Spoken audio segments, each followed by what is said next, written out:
They are the movers and the shakers, the dreamers and the doers, teachers, athletes, musicians, activists, entrepreneurs.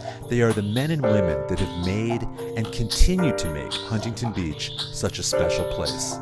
I'm Chris Epting, and these are the Legendary Locals. Jay Duvall is truly a local legend. He started teaching in Huntington Beach in 1963, and for more than 50 years, he helped shape the lives of thousands of youngsters, not just teaching science and woodshop, among other things, but also leading trips to Yosemite for many of those years. We sat down with Mr. Duvall to catch up on the remarkable teaching legacy he created in Huntington Beach. Such a privilege and an honor to be sitting here in Central Park with the legendary teacher Jay Duvall. Mr. Duvall, as I still kind of have to call you, I feel. It wasn't easy. You at first, you don't like to talk about yourself. This took a little bit of cajoling to get this to happen, didn't it? Correct, yeah. I'm not good with just me. This morning, on the day we were going to do this, in our little Facebook group, I posted my article that I wrote about you in 2007, I think. And the number of people that reacted to say, I had Jay Duvall, we went to Yosemite. The outpouring was immediate and intense and emotional. Do you have any idea the effect you've had teaching for 55 years in the Ocean View School District? Any idea the effect you've had on young people in this city? Not really, because I'm not in the social media area, so I don't know. But you must know, people must come over to you. I mean, over the years, you've touched so many lives and affected so many people. It's a real legacy that you created as being the kind of teacher that you are. I think the time that I was in the parade, the 4th of July parade, I realized a little bit more about my past there, but I guess I never focused on that. You were focused for a lot of years on the annual trip to Yosemite.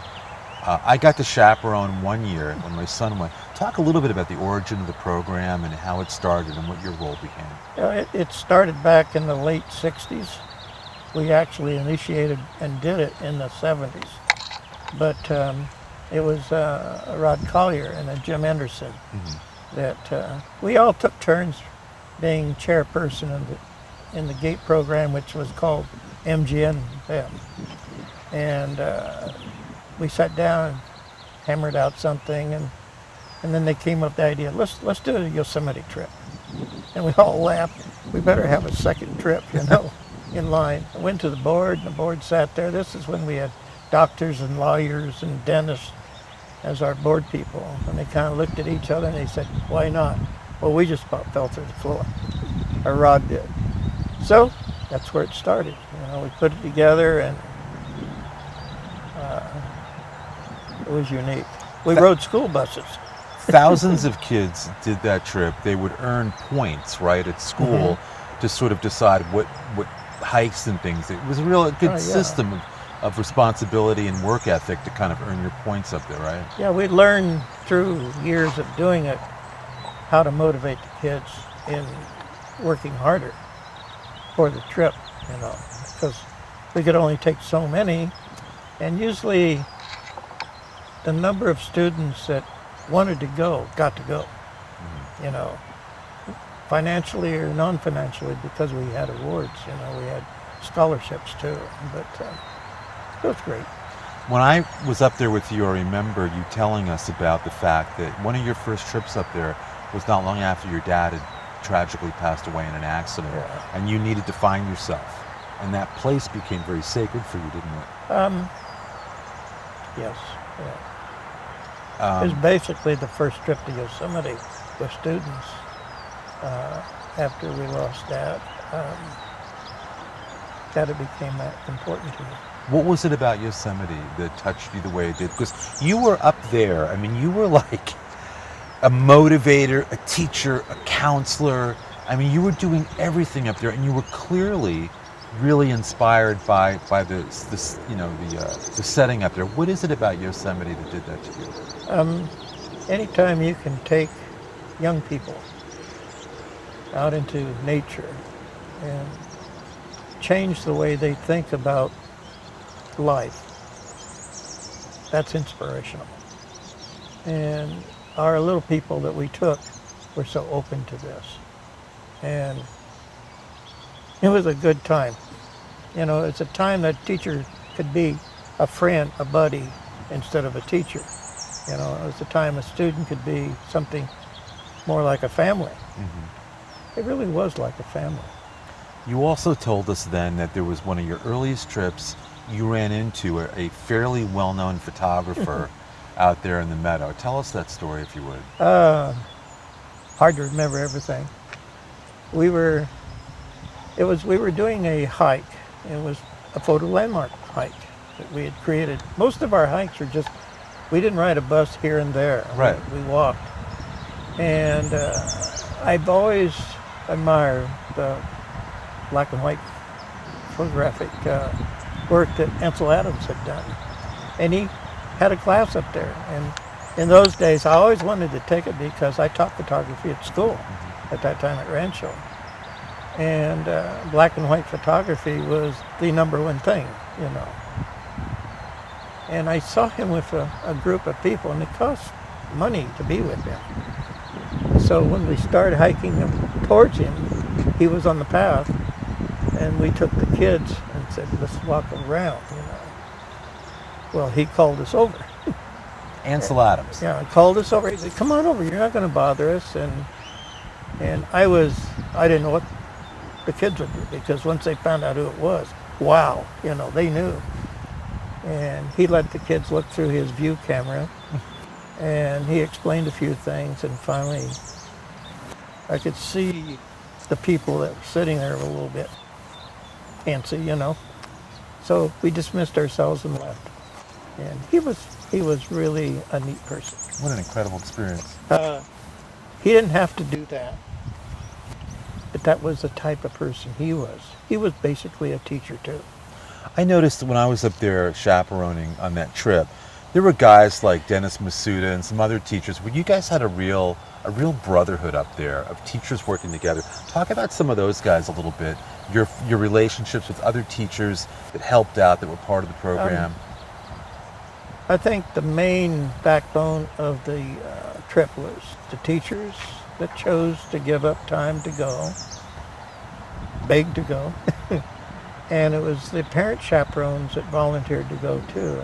And the teachers just, we couldn't have done the trip without the teachers. The teachers that really committed, they all had their expertise. And then our parents, here and there, we would take one parent and say, we want that person back. Well, Dennis was one of those people. And it got to be a point, if Dennis didn't go, we wouldn't go. He was great. And a great photographer, too. Oh, yeah. Yeah. When I first found out who he was, I'd seen his pictures displayed throughout the city. Dennis Masuda, boy, that guy's great. And then to have him with me and become a friend and a buddy and, you know, a main part of the trip, too, was just outstanding. 55 years in one district like that, it's a lot to think about. And again, you think of the number of people who you affected. You may never even really be aware. And I know you kind of shun that attention. You really were focusing on the kids, and you're not that comfortable talking about what you've done. I'm wallpaper. Yeah. Yeah. But you have to understand too that people have very strong feelings about your impact as a teacher. What are some of your other memories of teaching in the district that stand out to you that you're most proud of? I think there are so many, more than one realizes when you start to think about our science fairs we used to have, the marathon support we had, other things. We used to do oceanography trips down to Dana Point. I think you go to Catalina as well, too. And when my wife was a teacher, she initiated a Catalina trip because in the beginning only the gate kids or MGM kids were permitted to go to Yosemite. So the regular, as they use the word regular, which isn't correct, students had to come up with a trip and they went to Catalina. Well, eventually when Rancho closed down, we went to all different other schools. So other schools then adopted some of those programs. So we got to take our kids to Catalina, to Dana Point, to Yosemite. We even had kids going to Death Valley, you know. Somebody else mentioned to me today they had you in workshop. Yeah. Now, workshop is one of those things, kind of like home economics, that you don't see anymore. I personally think those all I remember from middle school in New York, it was shop and home ec. Those are the two things that stand out most. Do you think we need things like that back in the system to help kids learn practical, functional skills? Yes. When I first started in Ocean View, we didn't have any of that. And then that came in.